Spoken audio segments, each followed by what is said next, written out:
Alright, hello YouTube and other fans of my channel. Today we're going to be doing a video review for a game a friend of mine sent. It's still in development, so all I have is the prototype version. As you can see here. So far, pretty cool artwork. We're just going to be doing a basic unboxing. We're not going to really get into the rules or anything of it, because I'm not really too familiar with them yet. But again, this is the prototype version, 0.1. And the name of the game, I have a hard time pronouncing it, so I'm just going to have this Google Translator thingy here pronounce it. So, Antediluvian Wars Extermination. There you go. It says it a lot easier than I can. Antediluvian Wars Extermination. Alright, and it's a game by Andreas Propst. Friend of mine, and we've been friends for a couple of years now, and he's the same guy that's done Elemental Clash that you'll see on my channel if you go back a couple of videos. Yeah. So that's him. Once again, the name of the game is Antediluvian Wars Extermination. Alright, we'll drop that down. Alright, and these are the prototype rules. Like I said, I'm not really going to go over them too much, but yeah, it's the initial rules. Got 8 pages of initial rules. But, yeah, anyway, we're going to take a move on over, and we're going to unbox this and show off the artwork and the different styles and stuff that are in there. Brief history of the game.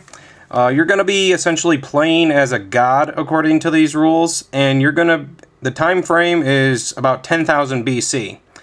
And you're going to be controlling one of 4 different advanced races. The Atlanteans from the Atlantic Ocean, the Lumira from the Indian Ocean, let's see, the Mui in the Pacific, and Hyborian in the Arctic region. The 4 grand civilizations which have perished long ago as their homeland sank into the sea in a worldwide cataclysm.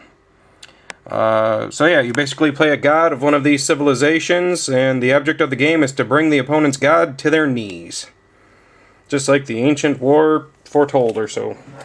Alright, so we've got that, and we'll focus in on Antediluvian Wars. Bring it on over to my table here.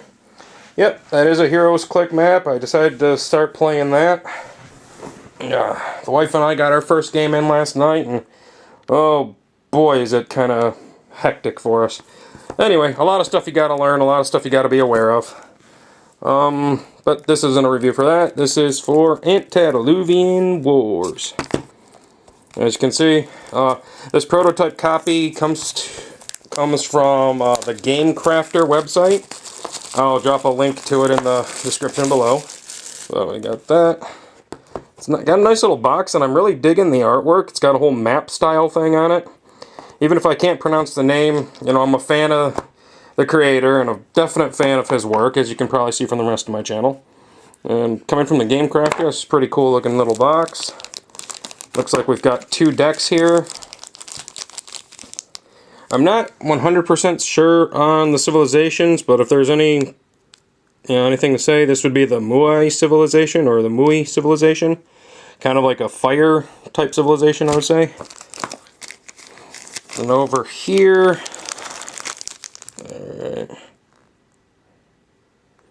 the Vinyamin Scouter. So I'm not really sure what this one is supposed to represent, but I'm guessing it's got to be one of the 4. So yeah, 2 of the 4 factions are right there.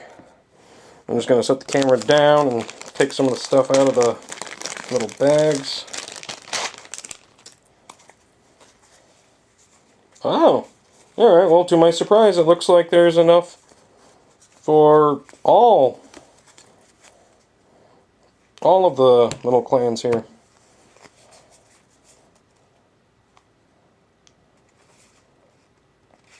Aha, even got some of the character cards, apparently. And then there's some Atlanteans. Alright, cool.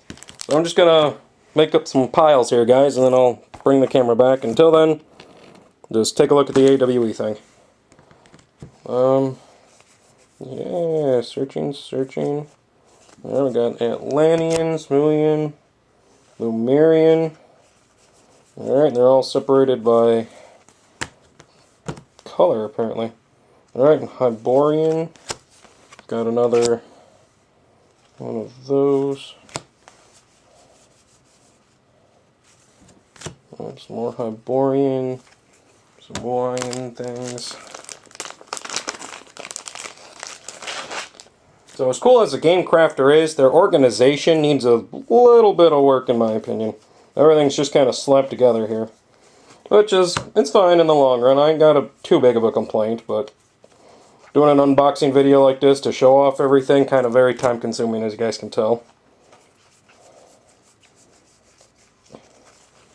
And there appears to be a lot of cards and a lot of choices for the aspiring player of this game.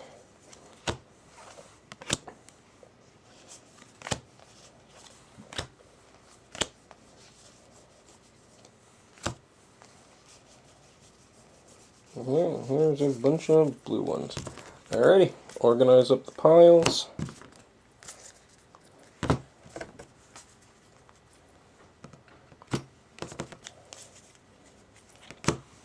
And we've got 4 godlike characters. Alrighty. So pick that up, card in the hands. And we've got a good stack of whatever the blue fellas are. I guess they would be the Atlanteans. And we've got the stack over here for the Muai people. Again, they're more of a fire type group. We've got the Hyborians over here, which has got a different color border there. So we got green, blue, kind of a maroon color. Then over here we've got a purple type color. Another stack of those cards. And like I said, the object of the game is to bring down your opposing god. And it looks like he's reusing the creator is using some of the artwork from Elemental Clash, but redoing the characters. So these are the god characters. You got the other dude back there. 3 of them I recognize. This one must be a new art for something. You know, this one right here, looking pretty cool. Alrighty. And, yeah, now to go into some detail on why I took an interest into this game. You know how most card games, they have, like, resources, spells, traps, and all that kind of thing? Well, a very cool thing about this game here, and one of the main designs that I definitely like about this game, is one card acts as both unit, resource, and a potential spell type move. Having the card face up here with these attack values, the little swords and stuff, this signifies that it's when you play it this direction, that it would be a creature in your unit, in your army. If you play it down in your resource row to the side, that means it's going to produce that one resource. You also have the option of playing it from your hand upside down. The artwork would most likely be upside down to gain a spell-like effect, which says reduce the damage dealt to target. You know, each thing's going to do different, but it's one entire card that can be 3 different things in and during gameplay. And I just love that idea. I've never been much of a, you know, Magic the Gathering player, just because you have to have mana to be able to do anything. I'm a big fan of the card games that allow the cards themselves to be resources. And there have been quite a few games that have been like that over the years. Duel Masters being one, Kaijudo, their relaunch, being another. Another one I really enjoyed for a while was the Spoils. They had resource cards, but you could also play your other cards face down in your resource zone. So, yes, this game is definitely in format to something that I like. Everything can be used for everything, and it really forces an element of decision-making and choice. Do you want it to be this awesome creature? Do you need it to be a resource to play another awesome creature?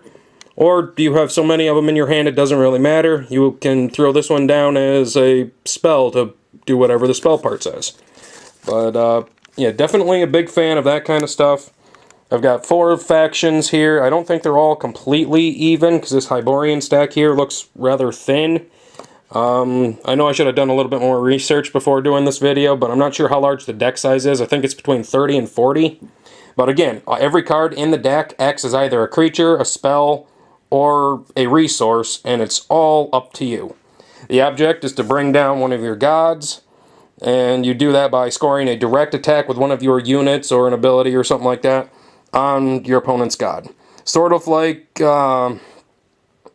well, and yeah, I guess it really doesn't matter. Elemental Clash, which was a good game of his, allowed you to attack your opponent's spellbook and all that kind of stuff. This puts a little bit of a different format into it, while still using the Elemental Clash's style of stacking resources. So if I were to combine multiple decks here and play my resources, they would still be in a stacking mechanic. So this row right here would produce this type of energy. And just even though I have this green here, that just means I have 2 of the basic energy down here now. And you can have up to 5 stacks of that. So the way the field setup is in my opinion similar to that of Elemental Clash, but the gameplay is completely and totally different.